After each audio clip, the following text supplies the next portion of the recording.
All right, welcome back, everybody. Anybody that's new here, thanks for joining me today. I'm going to do a really simple review today. I was going to wait till the end of the season, but I kind of figured this would be one of those things where it would help you guys out if you're like just getting into ice fishing and stuff like that. And in case you guys want to go pick it up yourself. Today's review is obviously on the Jaws of Ice. It's an auger carrier for your snowmobile, four-wheeler, all that stuff. I have it on my snowmobile.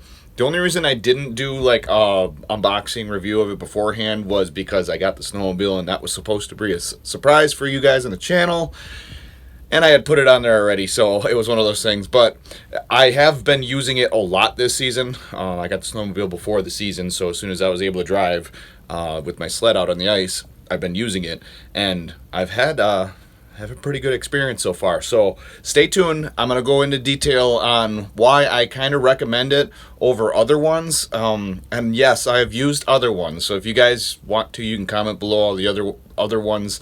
But I have used them, and in comparison, I'm not going to name bash anybody.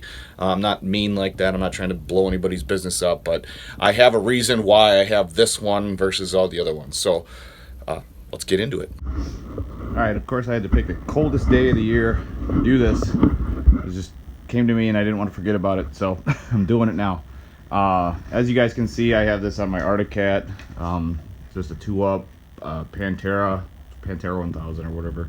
But it doesn't really matter, because the big thing here is, as long as you have a rack of some kind, I'm 100% positive actually that this will probably fit on the front rack. So like if you have, like if you just put it, you might be able to put it on the grab bar right there. It's just going to depend 100% on the U-bolts.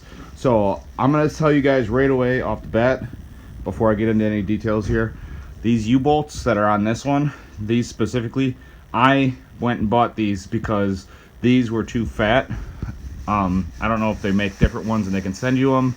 I just ordered my stuff on Amazon, which I will actually link this rack in the description below. I link everything in the description below, but I link this one down there so you guys can go pick yours up too if you want one. So far I have no complaints. I'm going to do the majority of my talking inside though, because it's like 10 below out right now. I just wanted to show you guys how the auger sits on there. That's where I mounted it. So basically the unit itself is just this bar. These U-bolts, hold the bar to whatever you're gonna do. These are just pinch bolts, so they're adjustable, so they, you can slide it back and forth to get that where you want it. So you really want to center the bar, this bar, on whatever you're mounting it on, so whatever rack you're using. And then when you're setting your auger on top of it, make sure that you understand where these are going to sit on your flighting. And then as far as this is concerned, the only reason I don't have it further in, so you could, I could just kind of screw it in here, but it hits the wall of my trailer. Normally I have that a lot closer, and then that's why I have the bungees on there. One thing I'll tell you right here while I'm still outside, so what I do when I'm on the ice is I don't put my battery in here. So you guys that have battery ones or gas ones, whatever, I don't put my battery in when I'm going to my spot, but right there, so I'll wrap the bungee around that so it pulls this. See how it doesn't wobble then? It pulls this tight.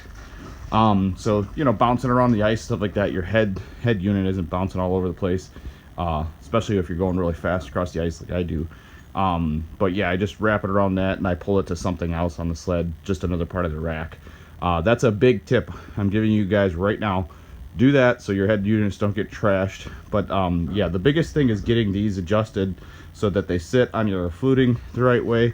You obviously have to get that side right first, and then you have all that to play with. Yeah, and then like I was saying, the U-bolts, the ones that came with it were too short. I had to find new ones. And then a trick that I've known my whole life is if you turn and lock your bolts down, so like instead of being straight across like this, you turn them until they are touching on both sides. So like if this was straight across, this would just bend over this. But by turning them like that to the outsides, it's grabbing more material and allowing you to lock it down even tighter. I mean, that's on there. That's not going anywhere. It's not going anywhere. Not at all.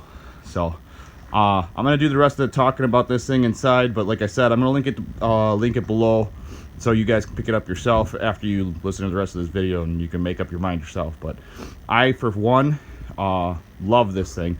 Oh, I'll show you this right here real quick. This is the reason I got this. So the way those work is that's a pin that holds this in place. It's not a bungee, it's not a little clip, it's not a clasp, it's not a pressure thing. When you pull this up, so it's got a little handle on one side, it's not going anywhere. So anybody who's been around knows why I'm so strict about that not going anywhere.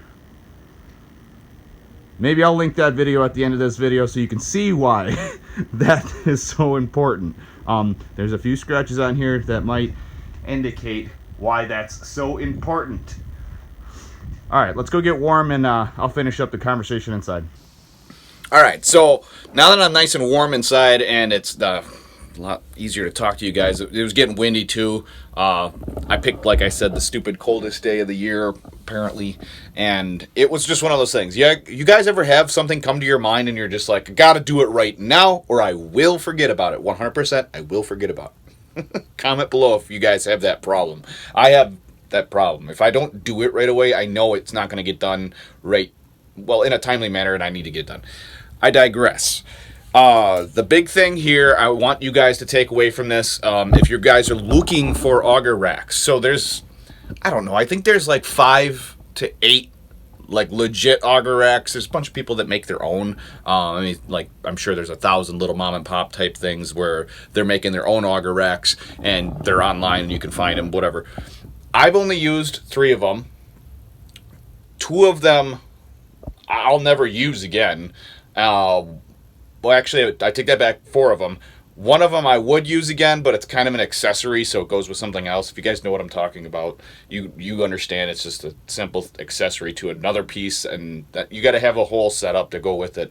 The reason I like this auger rack is it stays on my snowmobile. I can still go trail riding and stuff like that with my snowmobile, and I don't got to worry about things like vibrating off of it. I run my machine fast and hard. And the thing is when I do that, I always worry about in the back of my head stuff falling off of it if it's mounted to it, like externally, like an auger rack is. And that's the thing, is I wanted something that was durable, and I like to fish big water. Any of you guys that like to fish big water, I would highly suggest this.